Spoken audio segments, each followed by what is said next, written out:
WWE की news और updates वाले ब्रांड न्यू एपिसोड में आप सब लोगों का वेलकम है। इस एपिसोड में हम बात करेंगे रैंडी ऑर्टन के रिटर्न के बारे में कि उसका रिटर्न सर्वाइवर सीरीज से पहले होने वाला है, उसको लेकर भी अपडेट निकल के सामने आया है। सीएम पंक के रिटर्न के ऊपर एक बड़ा टीज आया है।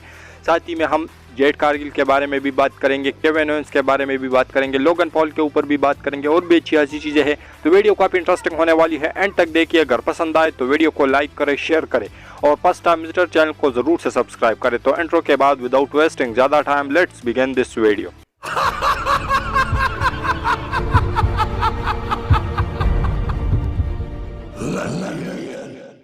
सबसे पहले शुरुआत करते हैं स्मैकडाउन की रेटिंग्स के साथ। तो इस हफ्ते की जो स्मैकडाउन की रेटिंग्स निकल के सामने आई है वो है 2.090 मिलियन व्यूज़, अप्रोक्स आप लोग 2.1 बिलियन भी कह सकते हो। लेकिन इस स्मैकडाउन के ऑफ ईयर में एक मैच हुआ जो कि काफ़ी कमाल का मैच था, जहां पर गुंथर ने अपनी इंटरकॉन्टिनेंटल चैंपियनशिप को डिफेंड किया अगेंस्ट जे ऊसो।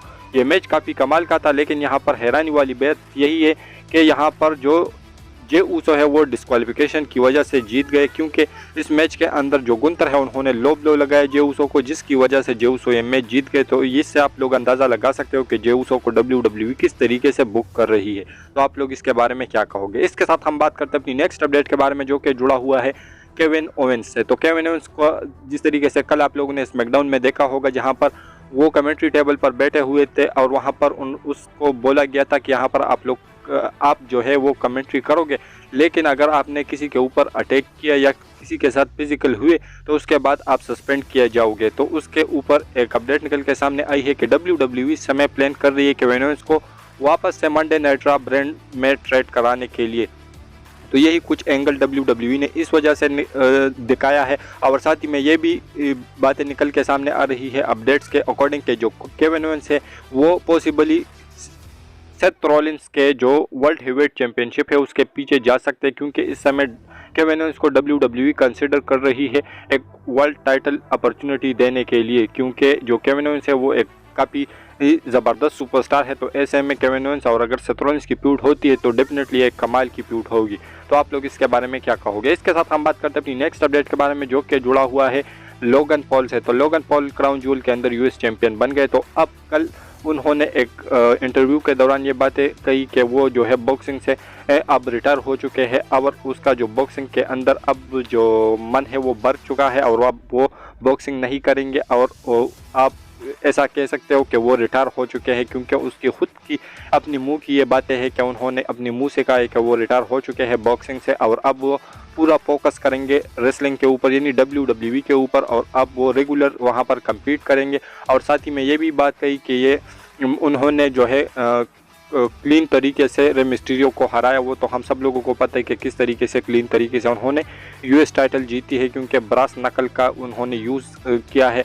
तो ऐसे में ये सारी बातें कही है लोगन पॉल ने। और साथ ही में ये भी कहा है कि वहाँ पर उसका एक रिकॉर्ड भी चल रहा है जो कि 25-0 है। वहाँ पर उन्होंने 25 मैच लड़े हैं और 25 जीते हैं और 0 मैच में उन्होंने यानी 0 मैच वहाँ पर उन्होंने हारे हैं। और उसका जो रिकॉर्ड है वो स्टिल कंटिन्यू है, लेकिन वो बॉक्सिंग से रिटायरमेंट लेने वाले हैं। तो आप लोग इसके ऊपर क्या कहोगे। इसके साथ हम बात करते हैं अपनी नेक्स्ट अपडेट के बारे में, जो कि जुड़ा हुआ है जेड कारगिल से। तो जेड कारगिल के बारे में अपडेट निकल के सामने आ रही है कि वो ऐड हो सकती है वुमेन्स की वार गेम्स मैच के अंदर। जिस तरीके से आप लोगों को पता है कि डैमेज कंट्रोल वालों का एक और मेंबर आ गया है, यानी उसको ज्वाइन किया है आस्का ने। तो ऐसे में अगर WWE 4 वर्सेस 4 कराना चाहती है तो वहाँ पर शॉर्लेट फ्लेयर, बियांका ब्लेयर और शॉर्जी ब्लैक हार्ट है। तो ऐसे में WWE कंसिडर कर रही है इस समय जेड कारगिल को और शॉर्लेट फ्लेयर, बियांका ब्लेयर और शॉर्जी ब्लैक हार्ट के साथ ही अलाइन करने के लिए। तो अगर ये 5 वर्सेस 5 होगा, क्योंकि मुझे नहीं लगता यहाँ पर डिकोटा का कम्पीट करेगी, क्योंकि यहाँ पर वो इंजर्ड है। तो ऐसे में अगर 4 वर्सेस 4 होता है तो यहाँ पर शॉर्लेट फ्लेयर वाली टीम के अंदर जेड कारगिल का आना पक्का है और वो आप लोगों को सर्वाइवर सीरीज के अंदर कम्पीट करते हुए नज़र आ सकती है एक वुमेन्स वार गेम्स मैच के अंदर। तो आप लोग इसके बारे में क्या कहोगे। इसके साथ हम बात करते हैं अपनी नेक्स्ट अपडेट के बारे में, जो कि जुड़ा हुआ है एंडोवर के अंदर रिलीज से। तो एक अपडेट मैंने आप लोगों को पहले भी दी है कि इसमें मैंने आप लोगों को बताया था कि यहाँ पर जो एंडोवर वाले हैं वो रिलीज कर सकते हैं। एक बार फिर एक अपडेट निकल के सामने आई है कि आने वाले कुछ टाइम में जो एंडोवर वाले हैं वो बजट कट्स कर सकते हैं। तो ऐसे में इसके ऊपर अपडेट आई है कि जो बजट कट्स होंगे वो एम्प्लॉयज़ और जितने भी कॉरपोरेशन वाले बंदे हैं उसके अंदर होने वाला है, और बाकी जो सुपरस्टार है उसके अंदर ऐसी कोई भी जो बजट कट्स है वो नहीं होने वाले। तो आप लोग ऐसे मान के चल सकते हो कि आने वाले कुछ दिनों में जो एम्प्लॉयज़ या कॉरपोरेशन वाले लोग हैं एंडेवर के अंदर वो रिलीज़ हो सकते हैं। तो यही कुछ रिलीज़ के बारे में या बजट कट्स के बारे में अपडेट निकल के सामने आई है। इसके साथ हम बात करते हैं अपनी नेक्स्ट अपडेट के बारे में, जो कि जुड़ा हुआ है जे ऊसो और कोडी रोड से। तो कोडी रोड रिसेंट में एक इंटरव्यू के दौरान आए थे जहां पर उससे ड्रीम टेक टीम पार्टनर के बारे में पूछा गया था कि आपका ड्रीम जो टेक टीम पार्टनर है वो कौन है या जिसको आप सबसे ज़्यादा पसंद करते हो। तो उसके ऊपर कोडी रोड ने जवाब दिया कि मेरा जो अब तक ड्रीम टेक टीम पार्टनर है वो जे ऊसो है, क्योंकि मैंने बहुत सारे टेक टीम पार्टनर के साथ कम्पीट किया है, लेकिन जो मज़ा मुझे जे ऊसो के साथ कम्पीट करने में आता है क्योंकि जे ऊसो एक ज़बरदस्त बंदा है। और दूसरी बात यह है कि पास लेन के अंदर जो मैंने और जे ऊसो ने जो अनडिस्प्यूटेड टेक टीम टाइटल्स जीती थी, तो वहां पर जे ऊसो का भी वो उसके भाई के बगैर पहला टेक टीम टाइटल जीतना था और मेरा भी जो था वो टेक टीम चैंपियन बनना था। तो ऐसे में उस मोमेंट को हम लोगों ने बहुत ज़्यादा एंजॉय किया और जे ऊसो भी उस मोमेंट पर बहुत खुश था।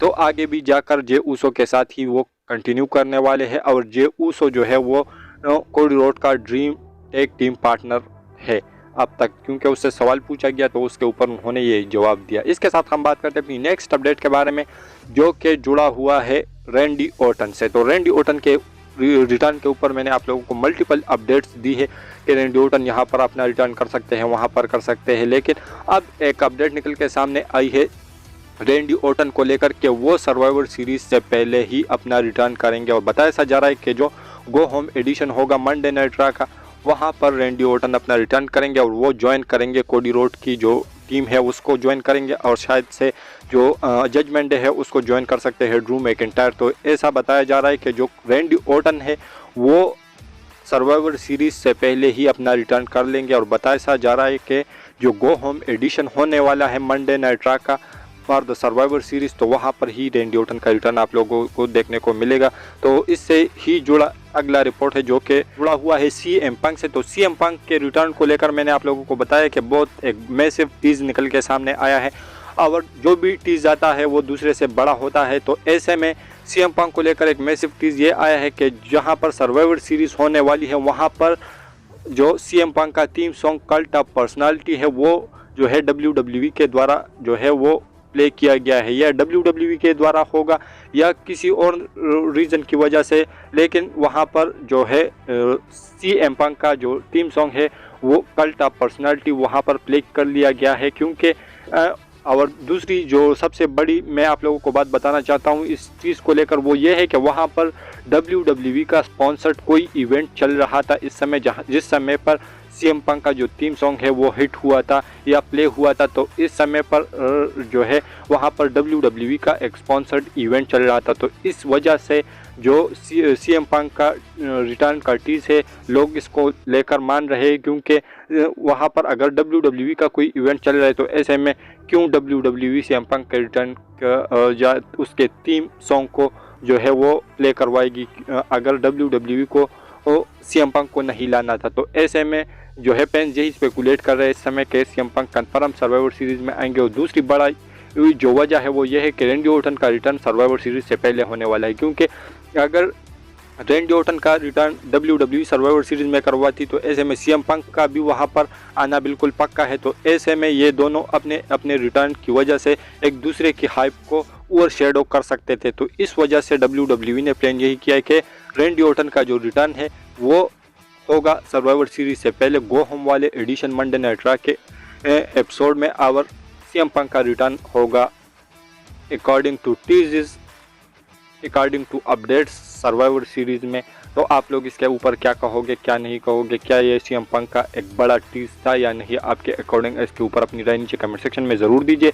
और हमारी जो आज की वीडियो थी वो यहीं तक की थी। अगर पसंद आए तो वीडियो को लाइक करें, शेयर करें और फर्स्ट टाइम विजिटर चैनल को ज़रूर से सब्सक्राइब करें, क्योंकि आप लोगों को हमेशा ऐसी इंटरेस्टिंग और लेटेस्ट वीडियोज़ देखने को मिलती रहती है। तो मिलता हूँ आपसे बहुत ही ज़्यादा जल्दी किसी और इंटरेस्टिंग वीडियो के साथ। Until that time stay healthy and keep watching Russell kitchen.